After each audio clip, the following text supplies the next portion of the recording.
We're going live, as they say, which is a grand global production looking at, well, it's a sort of self-prophesying thing. This our large-scale trade events focusing more on technology, which I assume, why wouldn't you? But they may not be. So hopefully we can start at the beginning and see what live event, well, big events are doing at the moment, and where the technology comes in and where the need for it comes in, and we can follow our way through to discussing all the elements that big events require, in what way and how they're managed and integrated into these, well, the whole world's come on so much, hasn't it, over the years. Anyway, we have a panel here who I can introduce, but I think they'll do a better job at it. If I start to my left, Will, do carry on. My name is... Who you are and what you do. I'm Will Case, and I'm a creative director, and I work in experiences and brand experience and experiential. Fantastic, isn't it? Sounds wonderful. We'll find more about it later.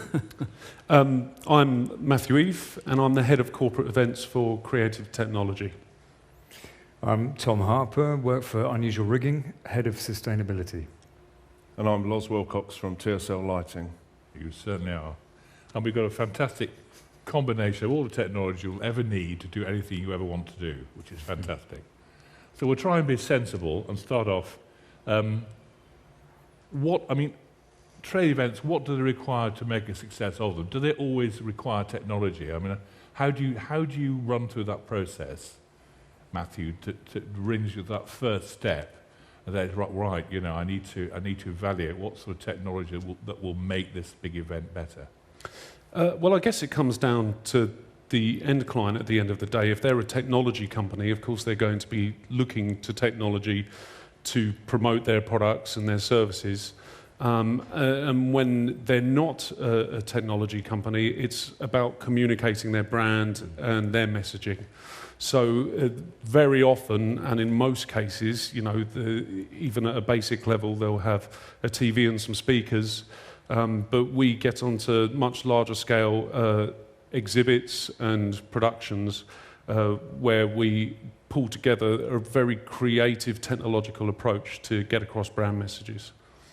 Loz, I mean, we all need lighting, don't we? In the old days, it was a fantastically powerful, incredibly characterful type of presenter that would hold the floor on his own, and all he'd need, or he or she would need, would be a nice, effective lighting background and everything else. Now, the whole bloody world's gone mad, and we've got every technology on the side and everything else. What was that? Has lighting been put somewhat in the shade with all this? I mean, once upon a time, it was just that. It was you'd go to a launch or you'd see a trade show and it would be a relatively simple setup. Now, we can go as complex or as technologically advanced as the client is looking for, whether that's a launch for a car show or for a product, a technology product, a phone or a new laptop or a device. I mean, rigging, I'll try to do a quick Sure. up and down here as we bring everybody in so you're not left on your own for half an hour. Rigging, though, I mean, people always, all these, what we would call invisible requirements that are incredibly essential to put on any kind of event. I mean, people always say, oh, well, rigging, take it for granted, you know, but it's unbelievably essential element to the whole thing, isn't it? Well, absolutely. I mean, underlying everything, it's the fundamental infrastructure from which everything has to hang from. Yes. I was going to be glib and say that in terms of technology, it's one of the oldest, but actually Tom pointed out that this technology is based on trigonometry, which is, from pre-Greek, allegedly. Pythagoras. But yeah, a shackle is a shackle. If you want to hang speakers, you want to hang lights, you want to hang whatever. That's what we do. The sort of infrastructure I used to use was sit in a chair at one time, but there we are. We used to call it a truss, if I remember rightly. Yes. But I think it would have been far more diplomatic calling it rigging. It would have been much more sensitive and Well, delicate. it's more wide scoping, yeah, absolutely. Yes, I think so. Of course, you know, you're client-facing, aren't you, Will? And of course, you're seeing it. And you know, what's the first thing the client asks you? Are you in there almost with like a pre-sales, sort of already a half a requirement in there, or do you start with a blank sheet and say, right, this is our event, this is what we're going to do with it? I mean, I normally get involved when the client's coming up with an idea or has an idea, and then they've got to try and develop it and actually deliver it. And I think, I work very much on the content side of it, which is obviously then driven by the technology of how you do that. And I think you're seeing more and more now clients pushing or wanting bigger, better, more innovative. And a good example is just displays. I can't think the last time I went into or worked on an experience where it was a 16 by 9 display. So you're getting more pixels, it's getting more complicated, so you've got to kind of work with their ideas and then try and deliver it in an interesting, innovative way and be different to what other people are doing. And that's when it really starts coming into using the tech, the media servers, and then working with everything else together. It's a unified, nothing works on its own. It's all got to work with everything else together. Quite a complex thing, isn't it? What is the early day thinking? How do you build business requirements? How do you get to that point? They may have served you with an early brief, but are they doing it in the right way? Have they jumped too many steps without getting back a bit and actually thinking what they want to achieve with that event? I think sometimes it can happen quite late, sometimes especially on content. But I think on the whole, most clients are wanting to try and involve us and the people like us as early as possible to get the best out of it. Because if you come in too late, you can't change that, and it's done and the budgets are set or whatever. So I think what I personally try and do is get in as early as possible to try and really find out what the requirements are, so we can do a better job and a more seamless job and get a better experience at the end of it. The visitor, that's very unpredictable, difficult, whoever it may be. When you're trying to put on an event and you're trying to have an objective of either influencing or communicating to someone who's coming into that room or see you for the first time, what goes through your mind when you're putting together a potential solution requirement? Do you automatically assume they're used to lots of bells and whistles and therefore you need to go overboard and produce something that's fine and witty? I mean, how do you build up a profile of the other half of what they're expecting from any event you start to produce? Now, I'd like to tackle everybody with that one, because we could be here for another half an hour on that question. And I can go for a cup of tea, you see, so there's a bit of method to the madness.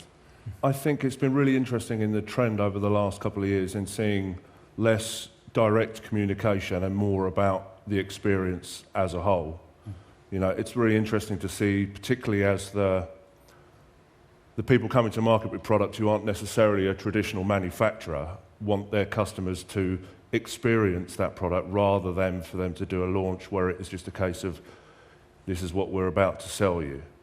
I think we've seen over the course of the last 2 or 3 years a real move towards getting people in longer events, places where people can get up close and personal with the product, can see all of the different features firsthand, which in turn leads into the way that I think the advertising world in general is working. When you have platforms like Facebook, like Instagram, like Snapchat, who effectively are taking user-generated content and doing their advertising for you, why wouldn't you want to make something memorable for your customer?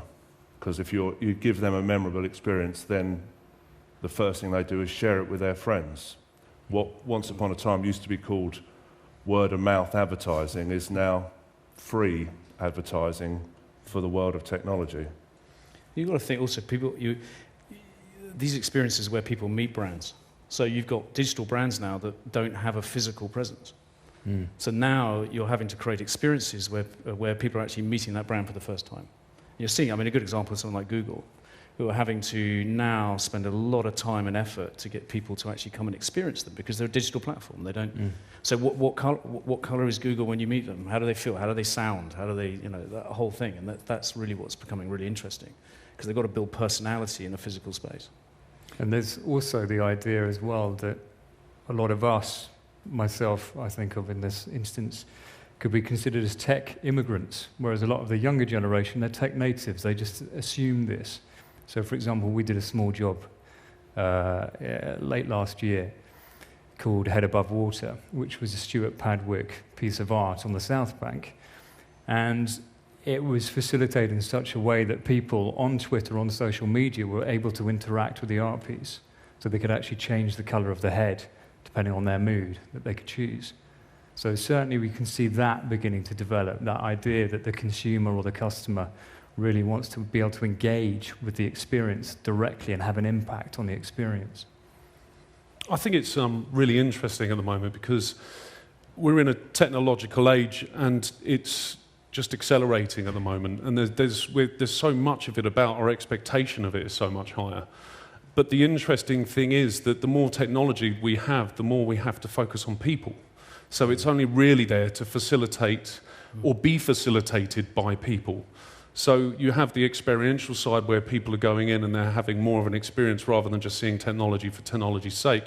But equally, from the delivery perspective, as the technology is getting better and more reliable, we need to push the boundaries further, and you're not going to push the boundaries just with the technology itself. You need the people behind it who really understand it and are able to implement it. So the more we progress with technology, the more we're using at shows, the more important the people become around it on both sides of the event, the delivery and the receiving end of it in the experience. Therein lies the problem, I would say, because you're dealing with different generations of people who may or may not appreciate an experience, but they may just simply want to see how things work or be informed simply. Yet a different generation used to playing around and experiencing technology in a different way, maybe expecting something different from a producer's point of view. That's a bit of a nightmare. You know, it's more like creating a program, not knowing who your viewer is. You think, a bit of a running joke in publishing, you think you met a reader once, and you're almost afraid of seeing a reader in case they tell you what they really want to see or read or hear. And the same thing for a producer. Yes, everything gets completely taken away with the overall event, and it's such a wow event that people say, oh, well, that's bound to be great. But actually, once we interviewed people afterwards, saying, okay, it was all right, but didn't learn anything, or didn't help me understand the company, or I felt I had a good feeling, but don't know who these people are, So you can do it in a sense when you think you're communicating clearly and crisply and spending a lot of money on the event. But in fact, you're overlooking the thinking that you should be taking into the content you're providing and not actually working out who your visitor or your audience really is. And that, as a journalist in a magazine, that's the problem I have at the moment. We are covering technologies right, left and centre, and we're loving doing it, and we're trying to support everything going. But the nagging doubt in my mind is that the buying public and those actually potentially who have the big budgets aren't clear enough about what they need, and they're being a bit swamped by this overwhelming flood of new technologies coming on that's almost seducing them into doing things they will love in a single event. But it's all about here changing the mindset, isn't it? So you have a continuous stream of people buying into technology and developing that as it goes along. So you've got a life cycle of potential customers and people who want to develop and create the mindset. Instead of selling these days, and in publishing, we're not selling, we're influencing and almost creating marketing opportunities for the staff. I think you're communicating in a very different way, aren't you? It's more influence and creating a feeling about what you're doing than actually selling your product. I think that's probably behind it. That's why it's interesting to see how you sell your wares and demonstrate what you can and can do to constantly changing requirements and public. That must be quite a challenge for you. Oh, absolutely. And I think there's been a real mindset change. That it's a way that the industry has always worked. We're a very people industry. We're all about people and relationships and our friends and our partners that we work with constantly to make shows happen. And that's really what the focus of things have to be. Just using technology for technology's sake doesn't really communicate anything. You've got to have that underlying message, and you've always got to have the people in mind with that. But it has to be driven by the idea from the start. And I think one of the most challenging things with our industry has always been about return on investment. How do you know someone coming to event whether it's been a good investment? You spend the money to do that. And that's always been the challenge, because it's very, how do you measure it? Now, you might measure that by talkability, people talking about it, you might be shareability or whatever it is, but you're only going to get that by doing something different that people will then talk about it. So not doing the mundane, doing things differently and finding out, but also finding out who the people is that you want to talk about your product or whatever you're talking about. And it's really essential. But presumably you can do what we used to call the mundane, which now is actually zipped up and made to look more exciting and interesting and ceases to be mundane, surely. Yeah, you can, and you can, smoke and mirrors, I suppose. But the great thing for any kind of development is to redefine the bread and butter of what you're doing and actually add a separate element to the really exciting bells and whistles stuff that people want to do extra, don't need to do in the day-to-day, but it can lead everybody up to try new things and develop the thought and their experience in production to bring the client along to try new things. Yeah. But they have to. I don't know quite how experienced clients are these days. I mean, certainly in the financial side and corporates, they're running integrating studios themselves big time, and we're always being asked to highlight new technologies, but to show their relevance to the AV world, see if they can try out new ideas. Consultants themselves are really mad keen to learn what's happening in the live events arena, in the theme park arena, and so on. To see what the big consultants in the States here, CSI Design, lots of architects, people involved in different types of markets, keen to repackage that, manage the integrator, and educate the client. I mean, you're in the same position, really, aren't you? I mean, absolutely. To introduce people and to guide them through into the sort of areas they potentially could go into, but don't know.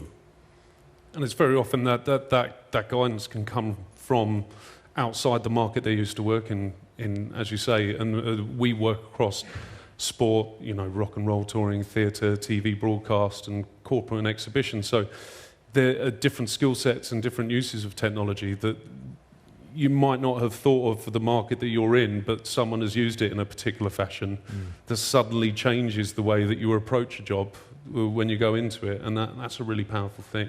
We find that happens an awful lot.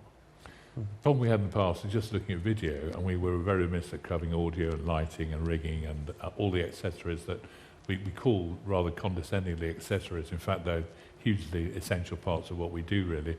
And it's very difficult to know how to educate clients, people who are buying the services and those who are producing it, even now, to make sure that they have a really good mix of things. I mean, lighting is, made the Eurovision Song Contest, and audio. I mean, Wim Wenders, for example, the Berlinale, great film festival, was thrust into the 3D filming world and used it very sparingly in his creations that showed how a proper director can use technology in a very creative medium. And, it seemed that that's the sort of thing we should be aiming for, to educating clients to a point where they can explore new technology in the context of what they're trying to achieve better. And I've always thought lighting had the rough end of that, and people obviously ignored rigging until they saw it in front of them, they could see what it could do. We're trying to sort of educate people about it, but how do you go about in the mix of AV technologies? And I think it comes back to what Matt said earlier about being a collaborative industry. We will look towards creative individuals. There is always the possibility of technology for technology's sake, but when somebody comes with a new idea and says, I've seen this, and I was thinking maybe we could make it do this, and it turns it on its ear, and that leads the whole industry down a completely different avenue. And you look at, over the years, all these conflations of different technologies that have led, whether that's projection mapping onto building, which was 10 years ago, blew up and all of a sudden was everywhere overnight. The pace of technology moves so quickly, and I think the established service companies, the rental companies, have done just that. It's no longer about just the equipment and provision of the equipment. It's about all the services that sit behind that. It's about having knowledge and trust and integrity and all the things that you can do. It's not just about, okay, here's a new video screen or some new lights or a new rigging technology. We have to move in tandem. And fortunately for us, being able to work with creative designers or creative directors allows us to do that. We can be aware of all the technology and all of the changes that happen. And then knowing that the smart part is knowing when the right opportunity to marry those two up are.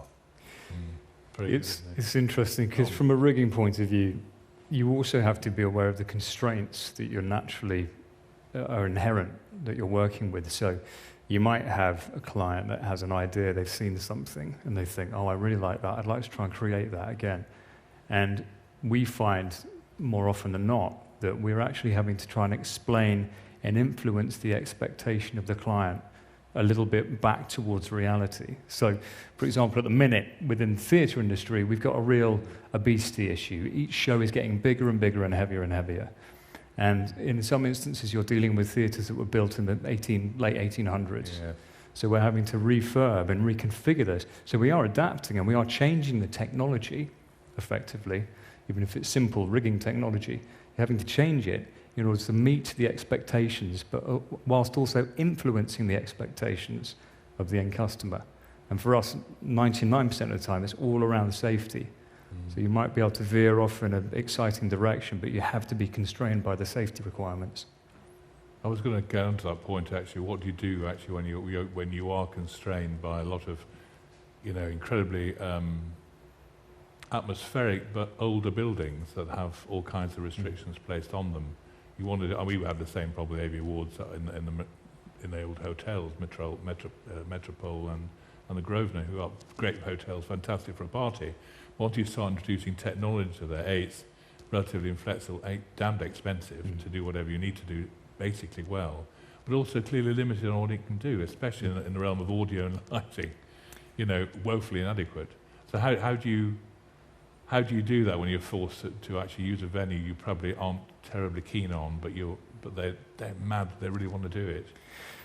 Well, the pre-production stage ends up in managing the vision, I think, is probably what they used to call it. I don't know. Exactly. And there's such a huge range of different products available now. With, the heavier products, the lighter products, products you can build taller, products you can build wider, whatever it is. There's more flexibility and stuff like that. But I think what we see a lot of nowadays is all these weird and interesting venues coming up, that are disused buildings, or the Printworks, which is open up this year, and something that has more of an atmosphere and a vibe to it than just a conference room. But even so, I think there's something to be said for doing just a standard show in 16:9 sometimes. You can still make a standard, less complicated show look really good if you just plan it well and action it properly, rather than always trying to push the boundaries when you really don't have a reason to do it or necessarily the budget to pull it off. So sometimes you're better off just paring back and doing something a bit more basic, but just doing it really well. Which are the, I'm trying to move on here really, so we could talk for hours on this, I think. The customer you come across, who are, any particular ones strike you who are doing things in a particularly interesting way? Or I always try and think of best practice. I don't know. I think I'm really interested in what the technology brands are doing, just because of what we were talking about before, because their challenge is to do interesting things to get people to come and talk to them, and they're changing their businesses as they go. So it's also quite, your technology, but we're using technology to sell technology, which isn't their technology. So you've kind of got a bit of a weird thing going on. So, it's all about the messaging. So it comes back to exactly what you're just saying. It's about doing things really, really well and telling great stories that they want to tell, that they get them across. And I think I think it's a real challenge from those digital platforms now that are evolving, because that's what they've got to try and do, is create personality. And with people's expectations these days, every company wants to be recognised as a technology brand. So we've seen it in the automotive sector for a long time, with companies like Ford trying to push in, and they for a while were going to Mobile World Congress and trying to be seen as more of a technological brand than just a car manufacturer. But it even comes down to Oral-B or people like that with their toothbrushes that tie into apps on your smartphone. Everyone's a technology company now. It's not just a standard product anymore. People are trying to keep up with that because expectations are different from where they used to be. It's like, look at a phone launch. I always love it when you see a phone launch. What else can you do with a phone? You've got a big screen with a phone on it. And so, how do you do that differently? And I think that's, and I think the challenge with our industry is more that you do it once and you've got to do it again. So then you've got to do it again. And they're doing it year in, year out and trying to do it different each time. And that's a real challenge. Well, a good answer to that was the latest Halifax ad, which is not about moving house. It's a guy moving in with a load of stuff, one of which a little bendy thing falls out the box and does a dancing thing all around the house. And it's not about, but actually says, it's all about creating the experience of moving. It's not about moving itself. So it's as good as has got a vision and your creator around it, really. Oh, yeah. Exactly. Just so the mobile phone companies are pretty, especially something like Samsung, all the people who have to give their say-so and put their 5 pennyworth in, and we need to do this and need to do that. It's amazing they get anything off the ground at all, really. but they're all sort of fairly conventional because they know they can't go wrong with it, and people just want the basic noise of the basic phone. But then Apple you'll see creates an that. aura around its Yeah, phones now, and don't Apple have been doing it for years, and you see it. I mean, you see it more and more. The phone companies, they're building more beautiful stands, more incredible, deeper experiences to people to come and spend time with them, and that might be engaging them through activations. It could be through films. It could be all kinds of different things that they're doing. But they're making them more and more complicated in the delivery to keep people more engaged and make it a more exciting experience. So we've got the car companies, the phone manufacturers, and who else is doing some interesting stuff at the moment that we can perhaps learn from and copy? Ooh. Automotive is pretty big at the minute. I mean, it's getting a fair chunk. I mean, for me, music. I've never known it was so I'm vibrant. always really fascinated with what's going on in the music industry and what rock and roll's doing, because they always really push out some of the shows they're doing, and real innovators in what they're doing. And if taking that, and I work very much in a corporate world, but actually looking to that, and also what we're seeing in broadcast, and actually seeing that and taking those kind of learnings, the way they're doing things differently, and taking that into that corporate world, I think it's really interesting. Because that's all about engagement. That's about engaging with 10,000 people in a stadium. So they do that pretty well. So, how do we take some of that and get some of that energy into these sort of more corporate events? And there's such a blurring of the events as well, and how they come together, because you do have sponsored events. So you might have a car manufacturer who brings in an artist to come and have a gig, in the name of their brand and their car, and it's a lifestyle that they're trying to sell in. So you can support that, but again, it's that cross-pollination between the different markets of the different technologies you can put in front of your clients and what you can achieve with those. I think that's also where we're strong as an industry, because we have this hyper-collaboration as one of our key characteristics. So what we might see from one market sphere, we nick and use somewhere else. It's interesting, isn't it? I mean, one thing that strikes me with the event now, especially with the number we've covered and so on, the live events seem to be leading and being well out front. I mean, especially when we used to go along to gigs with a couple of roadies and some bloke with 2 speakers, and that was it. Now it's a multi-skilled, multi-technology event on a huge scale. I think Pink Floyd probably broke the mould on that one, and you see everybody, these amazing tours going on, and they're doing social media and goodness knows what else, and they're adding supposed value to it, but I think that just gets in the way of seeing the act, really, personally. It depends on your view. But it does open the fact that actually the event itself is not the thing, it's how it links to other channels of communication from the event itself. And that must be a difficult thing when you're trying to concentrate on the venue you're concentrating on and doing the job it is. But, that may have a completely different requirement when you're thinking of what channel you're using and how that's going to appear on the receiving end on a mobile. I mean, is that a huge issue, or is that in people's thinking? I think you have to think about it. I think you do have to think about the experience beyond where people, capture it, because more people are going to see it offline and elsewhere than they are on. But I mean, also the other thing, I was just thinking, you were saying that about how a lot of the trade events, especially, people are paying to go to them. And I think some people forget that. So their expectation of what they want needs to be pushing and be really interesting. But people need to see, if you're going to spend that kind of money, you do need to be able to share it in a much wider audience, and also the people who actually see it. Any particular recent events that stand out for you, that show off what you do best, that you're particularly proud of, you want to talk about? It's always trying to figure out the ones that we're allowed to or not, isn't it? Well, I know, but you don't have to hear. name people, but it's quite interesting to see. I mean, it was all theme parks at one time, wasn't it? And we couldn't get to any, sadly, but we did manage to crawl out to Dubai one year, and it's also amazing stuff. I mean, it's extraordinary how it's going off out there, really, and the amount of money being spent and everything else. And how much impact and traction that's had with the local population, I don't know, but clearly we love it. And of course, in the States, it's gone nuts, hasn't it, really? So it's created different perceptions and tried out new technologies, I think, in an amazing way, I think, really. That was everything. Everybody was on that at one time. Have we moved away from that? Is it something else now? Or? Well, I guess the biggest event to talk about that's happened this year, broadly speaking, is Mobile World Congress, and just how big that has gotten over the past 5-10 years. And we work at so many different sites around the city of Barcelona with work that's in and around Mobile World Congress, with people launching phones, either on a stand or off-site in a different venue, having gala parties up in Palais Saint-Georges.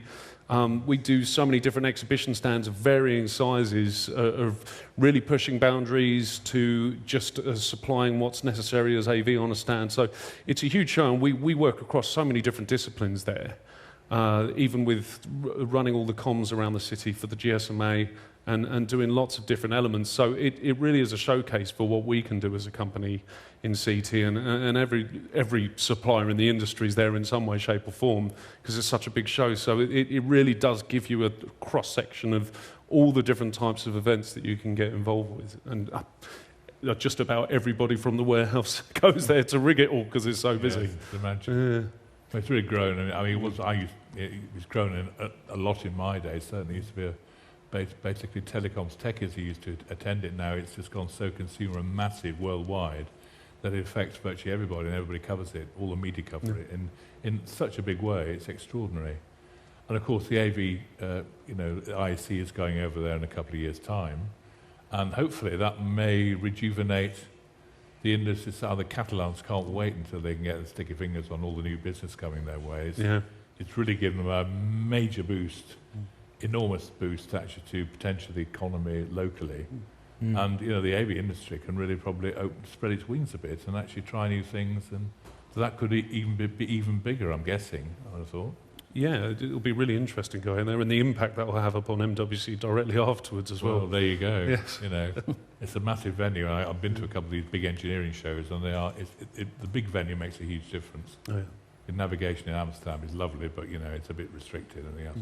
One thing I was going to mention is what new skills are being required coming into it. I mean, especially from your point of view, Tom, because we're doing new things, new technologies coming on board and different perspectives, and we're looking at widening the scope of people we can bring into the industry, which is a moot point at present. Yeah. So we're trying to drive it's such a fantastic industry to be in, both broadcast, AV, and really the entire world of communication that we're in, and technology and communication. I'm staggered that we're having problems recruiting people, running apprenticeship schemes, and actually pulling creators in from all over the place. They're falling into engineering. Yeah. Going to a show on Thursday, it's got a split of male and female graduates who are coming through and making a huge career. We don't seem to have the same hit with AV. I just wonder what we're doing wrong, really. Well, I suppose I would imagine it's partly to do with the education, the structure of the education system, and the focus that's either given or not given through policy at the moment. But I mean, for us, even engineering, we're finding it a struggle to recruit engineers. And I read a statistic recently where they say by 2030, there'll be one engineer to every 100 engineering jobs. There's such a deficit. Really? But I don't know why or how and what we do about it, apart from getting out there and trying to educate. Well, I don't know what it is, really. I mean, a big requirement is for analogue and so on requirements in the world. And of course, they're either being retired or dying, so and there's a huge amount of analogue still in the AV industry that's not being serviced by the right people and everything else. It's not all digital, but we are going that way and everything else. I mean, we really are having to engage with students and school leavers and universities to talk with them and go and tell them about the industry that we work in, because we're all so passionate about it. So there's absolutely no reason why they can't be as well. Maybe they just don't know about it enough yet. So we're doing a lot of that, and we have a student recruitment day here on Friday of our open week, and that's very important. But it's the skill sets are changing. I mean, as equipment is becoming more affordable, and there's a lot more LED on the market and a lot more projection and PA and bigger systems. The amount of equipment that we need to rig is growing, but the amount of engineers coming in is not. So that's becoming the choke on the industry now, is getting enough engineers for those real peak times to go and rig all of these shows. And on top of that, you have many more specialisms, and we have software development departments now, coming up with different innovations and building stuff in-house to fill niches on site, which means that we're spreading the workforce across a lot more disciplines, many more disciplines, and they don't necessarily get the broad overview of the AV technologies, the core ones that we've done for so long. So that's something as a company we're trying to address more in-house and get more of that going. I do get the impression we need more design and software skills, as you say. I don't know quite where we're going to get them from, but I mean, you know, it's different generation of people coming through, isn't it? I thought what we're doing now is, well, we here, for example, you know, we're combining broadcast and gaming into some amazing environments, aren't we? I mean, that's a relatively new frontier for a lot of people. And it's extraordinary how that technology has come on so quickly. I mean, how much traction has that had in the industry? And what, you know, we've got various people around the room here managing and running stuff. Is that going to be an opening for a lot of people? I mean, certainly it needs a whole different artistic approach and dimensional thinking to get the most out of that, really, regardless of what's in the box and the technology evolving. How are you finding that? I mean, is that going to affect lighting? I think it's been great. As new technology emerges and as the next generation of professionals come through, yeah, as Tom said earlier, those kind of the generation of nascent tech for whom this is not a complex thing. You know, the generation above them, we'd get our heads around it with a bit of reading the manual and scratching our temples, but there is a whole new group of people that come through for whom this is second nature. Yeah. They've been coding since they were 10 years old. Yeah. You know, and the type of things that we're asking them to do it's not really pushing the envelope in that technology. Well, we always used to code, but not quite in the same way as they're doing it now, of course, you know. But Well, it's all everyone's evolution. on board and they're at it, aren't they? So Yeah. it is. they're crucial. They're pushing it through the schools, which is the really most important bit of using Arduino and whatever Yeah, all and they've got. And it's amazing, actually, how it's engaged both.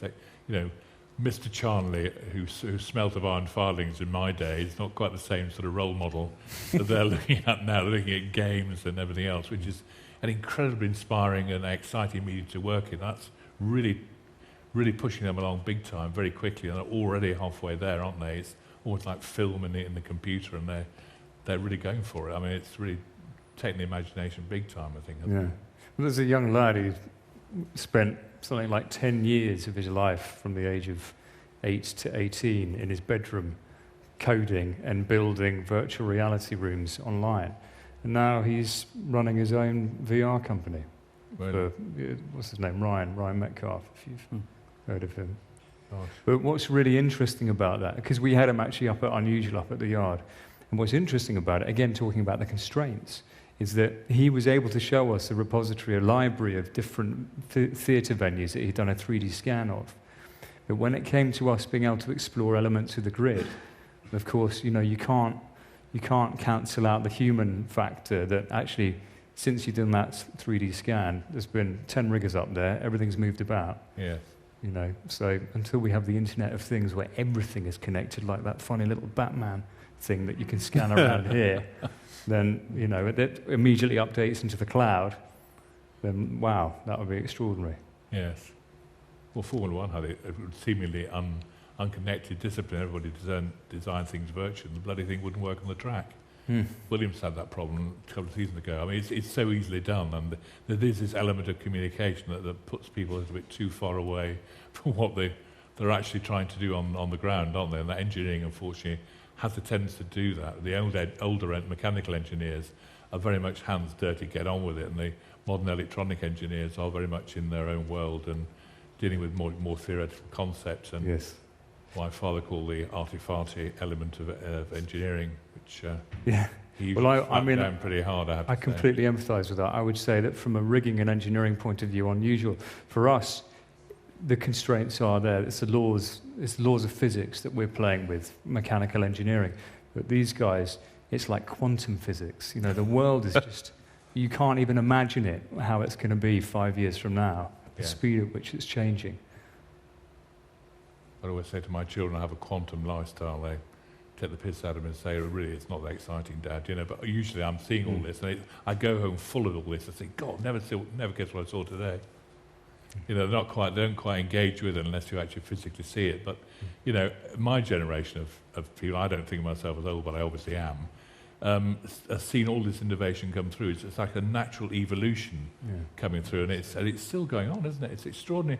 It's happening in shorter and shorter periods, isn't it? We thought the microcomputer when it arrived in 82, 81 was going to smart things up, but we're getting beyond Moore's law, aren't we, where things double every year, into an extraordinarily different kind of cycle that you just cannot predict how quickly things are going to react. I mean, Samsung's redundancy thing from a product is almost redundant before it hits the market almost now, isn't it?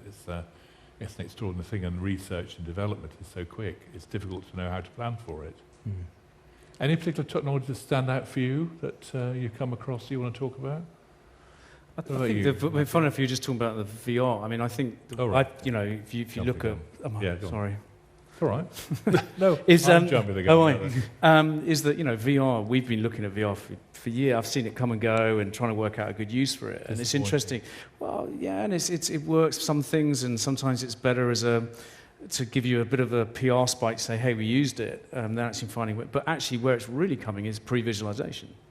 And actually we talk about sharing in our industry, and actually where virtual reality is really coming into its own is where we can actually all work together and actually look together at what we're doing and actually see it before we build it, which we couldn't really ever do. It was done through but it doesn't stop a lot of the problem, but it actually is an amazing platform for that. And I think that's where, I'm seeing it as a very powerful tool rather than that visitor experience where we all looked at it to do that. Actually, as a tool to visualize and look at things is incredible. So, there's a good example of taking something from somewhere else, us taking it and saying, well, actually, that's a really good bit of tech, but it's actually going to be really good for this.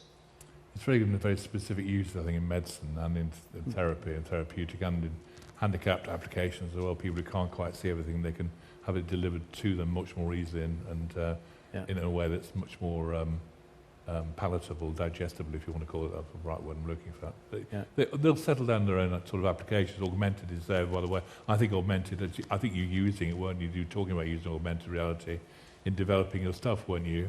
When you were telling me well, we're in a virtual studio, which is all augmented around us right now. So, I mean, it is impacting upon the industry. Are augmented. Yeah, you're augmented right now. But it's... It is coming on in leaps and bounds, but it's still the budding stages for this technology. We're still to see where it's going to go, and that's the trick, isn't it? It's knowing when to jump in and which elements to jump in on. And like Will said, pre-visualization is coming into its own with VR. Augmented studios and virtual studios are certainly fulfilling a need and finding that niche, and there's a lot of work for that. And it's seeing where it goes next. But when it comes to live environments and where VR hasn't really taken off, it's a very personal experience. And the whole point of a live event is to have a shared experience and go there and be with a group of people, and have that experience of a launch or seeing a band live or something. If you're wearing a headset which is isolating you from the rest of the world, you don't get that. And there are ways they're trying to make it work with that, where you share a VR experience, but it's not the same yet until we're wearing full bodysuits and have feedback and stuff. But I think that's a few years away yet. Yeah. Heaven forbid. Yes. But revolution in lighting and rigging, I mean, how is that developing? Any particular developments or very simple one we're looking out for? A very simple one that we're playing with at the moment is the K2 that we have on the stand. So anybody that's interested who hasn't been down to the stand, go and have a look. And that just gives us the opportunity to play with a lot more dynamic, fluid movement than we had done before. So that's quite exciting. Oh. I think the VR... I think I need some of that, but yes, go. The VR technology will help all of us, every discipline, and it isn't just about a customer experience. As Will said, it's about using that as part of the production process. We have a rig set up on our stand that puts you inside the virtual world of your lighting system. You could be the performer on stage, you could be the client sitting in the front row of the audience, and using that as a tool to be able to not just give to your customer, your client, to say, well, this is what we visualised your system before you get into the venue, before you send your purchase order, this is what it will look like. But also to be able to give that to a performer. This is how it's going to feel on stage. This is the experience that your fans are going to have. And I think that's going to be really One thing I always wanted to ask is how much control is the performer getting in a way that you think, obviously, the director's in charge of it, but there are aids that musicians They could be musicians, all right. But musicians use on the stage to do various automated tasks and so on.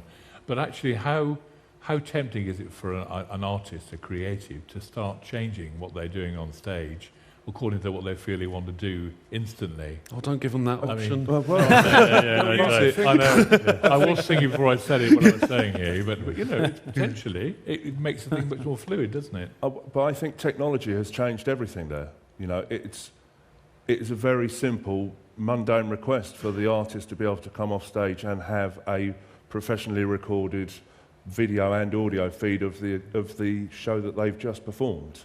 You know, it's also possible to give that show to the audience as they leave and to supply that digitally. You know, the audience are able to connect with that artist due to technology in a way that we've never seen before. And if they tell them that they don't like a particular element of a show, that isn't filtered through a manager or an agent or a lighting designer or a creative. That goes direct. There's a problem with that, though, that I've noticed in terms of the expectation is immediate. So in terms of relating to that, for example, my kids now, they expect to be able to do something immediately because the world that they interact with digitally, they can do it immediately. And they can get everything immediately. I remember the days of going to get Kodak film developed down at the chemist so that I could see my holiday snaps. But now the kids immediately on the phone. And I think it would be interesting in terms of psychologically the impact that has as we move forward as purveyors of technology in the entertainment industry. That's the expectations and how we balance the expectations with innovation in a clever way. And also going back to what Matt said about fundamentally this has to be about bringing people together, and it's about the people and the experience economy. It's true, it's definitely about balancing things. I mean, even now we're deciding on the endings of programs, aren't we, and giving lots of options. So I think that's quite an interesting thing. I think that, I'm not entirely sure I'm a great fan of it, but it's an option. I think, you know, you've always got to take into account who your viewer, your audience is, because you never predict, or you think you know what they want, but you never do. And the great thing about it is instantaneously, or in near time as you can get it, you're getting that instant feedback that we never used to get, that makes you really realise, A, how many people are watching what you're doing if you're doing it on a medium, and what they're thinking about what you're producing. And in a live event, they're able to take away stuff, either buy records or to buy downloads, whatever it is. They'll take away, disseminate that through to other people. And you know, it's a big gamble to manage that expectation and deliver the quality of what you want to deliver to them. But the rewards based on that, if you get it right, are amazing, aren't they? So it's a big risk, but it's also a big reward, I think, really. It's a question of technology up to it. We know how unreliable it can be. You know, so managing expectations is a huge thing. I was going to ask, are we all producers, or anybody else who'd like to ask a question in here? Because I can't see you. Because you have some mega lights shining in our face at the moment. So I can't really gauge your expression on your face, whether you're asleep or doing something with a mobile phone or doing something else. But if you'd like to ask a question to our esteemed panel here, please do. I won't be able to hear you see you wave your hand or anything, so do blurt up. Are you asleep or I think are you we should awake? discount those three, though. Are they? Yeah. Are they trouble? They're not. Have you given a question in the front of the basket? That's what usually happens, isn't it, really? The mischief makers. Just our mates, isn't it? Yeah, exactly. Basically. Yeah. We are streaming. I'm not sure whether we get questions via streaming, do we, or not? No, I don't think we'll be getting any of that. That's a shame, isn't it? Because that's what we used to do, actually, funnily enough. And that really is quite random. You never know what you're going to get with that one. We should set up a VR camera so that people can watch on their headsets. Exactly. Stream it like that, yeah. Sometimes it's not great when you know too much, really. Well, I think that's probably it. It's gone 5. Yeah. 10 past 5, in fact, so we're probably holding people back. You're still here, which is a fantastic sign. I mean, truly, if you have a question you'd like to ask, then please do, whilst we're here.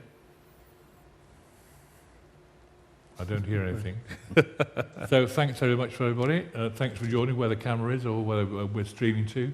And I hope you've enjoyed it and it's answered some of the questions you may have had at the beginning of the session. Thank you. Thank you. Thanks. Cool. Thank you.